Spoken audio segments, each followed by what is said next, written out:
G'day!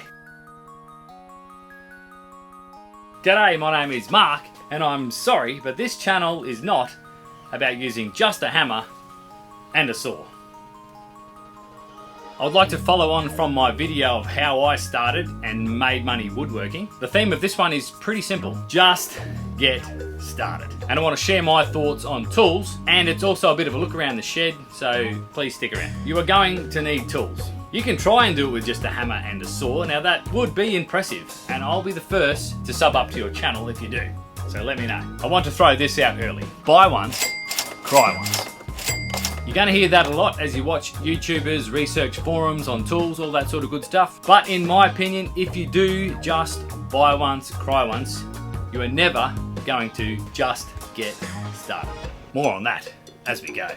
Let me give you the quick backstory of what tools I started with about 5 years ago. When I decided that I would like to give woodwork a bit of a go, it looked like fun, my brother was having a ball, and I wanted in. What I had was a few corded Ryobi and GMC power tools, such as a circular saw, belt sander, a router, and a planer. I also had a very small, dodgy, big box store branded miter saw. These are the tools I had to make up a few canvas art frames for my wife about 20 years ago, when my idea of joinery was fixing two boards together with shade cloth fasteners. Fair dinkum.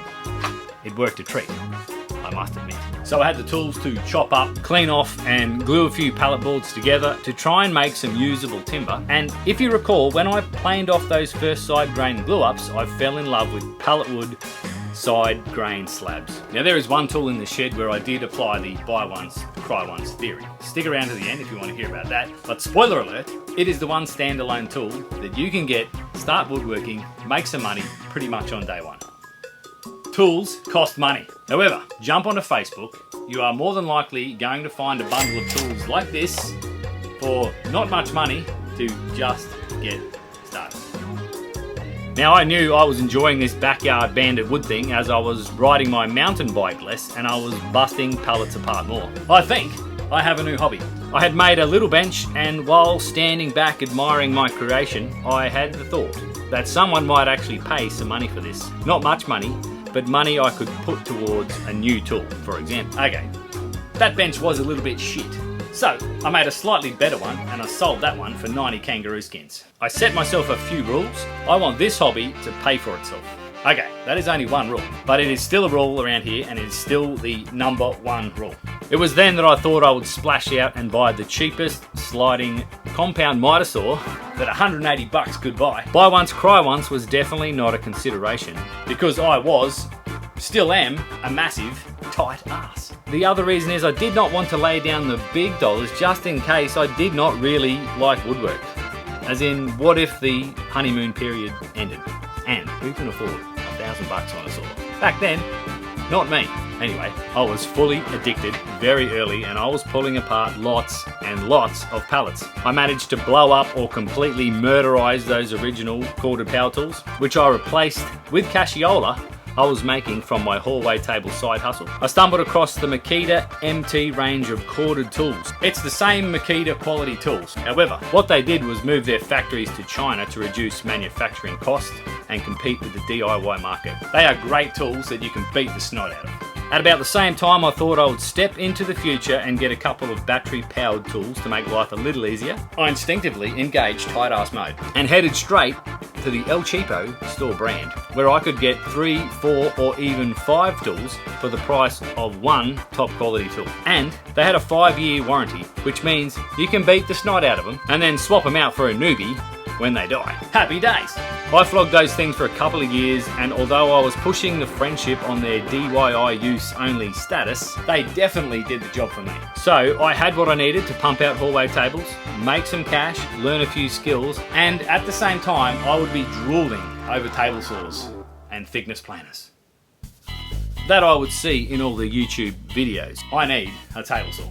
For 50 bucks I managed to pick up what I think was the first table saw ever made by man. Fair dinkum. In fact, it also flipped over to become a miter saw. This particular table saw had 0 safety features, but I made it work for the very short time I had it. What it did do was confirm for me that a table saw would be my first major purchase. Make more tables, make more cash, buy a table saw. And I'd be laughing.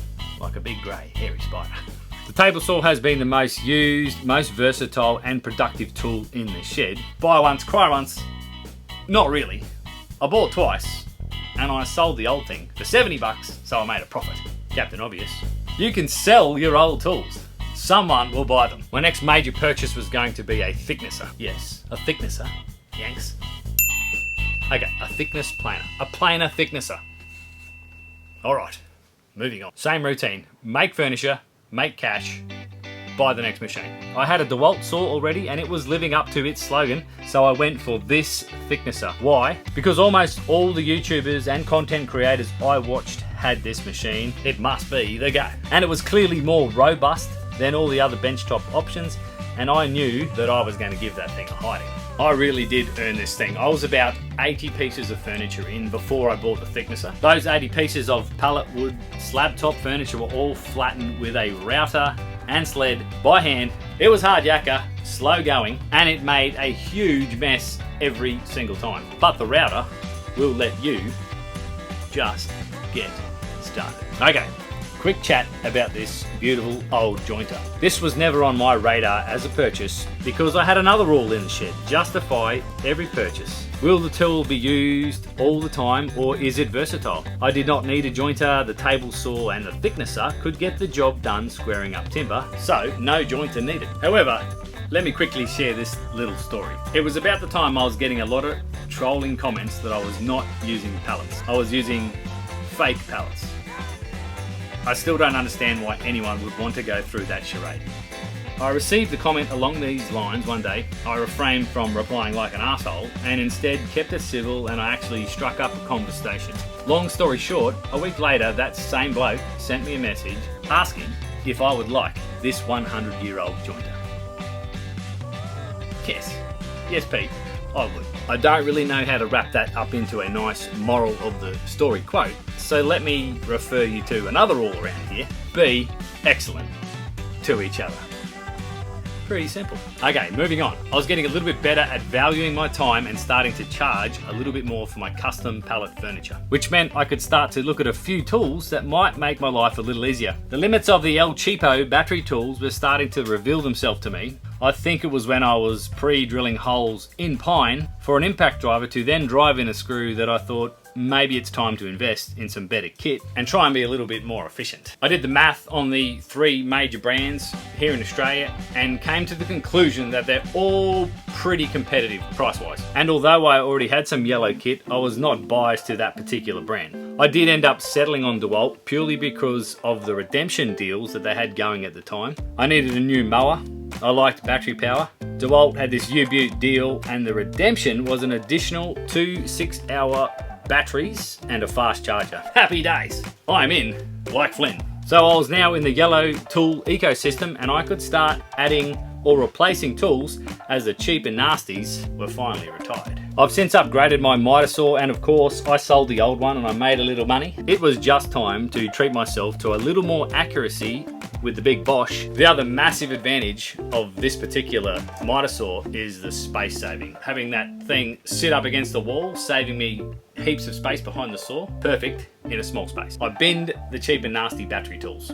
Even though they still had a little bit of life in them, they had earned their retirement. They certainly did not owe me anything. For what I paid for them, they well and truly let me earn some dollars for their use. Buy once, cry once was not a player. There is so many other tools that you'll want to accumulate along the way. Just ask yourself, do I really need it? Is there another tool I can have that can do this task? Even if you have plenty of cash to burn, do you really want all that shit in your shed? I don't. You're naturally going to gravitate to the types of projects that you want to make, so therefore your tools are going to be directed to those that you need for those projects. If you're going to get into the pallet wood game, let me share with you just 2 tools that will make your life easier. They will save you time and save you a heap of money. Pneumatic denailer. It shoots the nails out. It does come with the cost of a compressor. I used to borrow one on busting down days for about a year. Anyway, your shoulders are going to thank you, and so is the time clock. A metal detector. Get one. Get one early. Don't be like me. This thing is going to save you a lot of money because you're not going to hit nails and hidden screws with your nice blades on all your machines costing you time repairing them or costing you money buying new ones. Dickhead.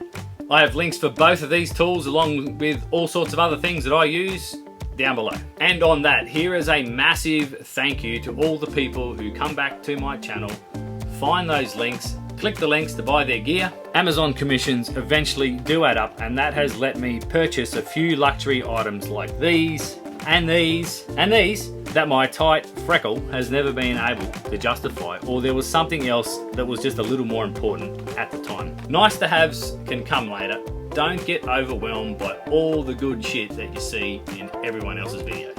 Alrighty, let me plant a little seed for those thinking about getting into woodworking to earn a little cashiola, potentially on day one. A wood lathe. A lathe is the one standalone tool that you can get to dip your toe in the water after you try it out maybe. Other than a few accessories, finish and sandpaper, you don't need anything else. Just go have a few lessons. You can buy your timber blanks retail, cut and ready to go to just get started. And if you love instant gratification, I highly recommend giving wood turning a go. This is my lathe. It is probably the first time I have legitimately used the expression buy once, cry once for a tool. And though I had a very, very, very cheap and nasty lathe to have a bit of a play around with for a while, that one let me give wood turning a bit of a try. It also showed me I could make some money from simple items like these mallets. This machine retails for about 7,000 kangaroo. Tight ass mode, engaged. I found a second-hand machine. I drove 800 kilometers and I spent about $2,500. I cleaned it up and I put it to work. I have not even ramped this thing up yet, but it has already paid for itself in under 12 months. Buy once, cry once actually came out of my mouth. So keep an eye out for the older, generally cast iron machines. They were made to last and can also be heaps of fun to bring back to life. Alrighty, final word on buy once, cry once. That phrase is mostly used by people who have the money, or they're smart business people who are making a capital investment, but I'm willing to bet this pallet lamination that the buy once, cry once people have indeed bought twice before, many times. They just got smarter as they went. Your workspace is the most important thing. Size does not matter. Just think about the size and the shape carefully. Don't be afraid to completely upend the joint to make better use of what you have. Don't stockpile clutter. And most importantly, keep improving the space as you go. Keep organising, make it look a little bit nicer. Don't blow all your coin on aesthetics. Make it safer, make it more comfortable, and ultimately a more enjoyable place to work. Okay, do what you have to do to just get started. You are going to love it. Catch you later.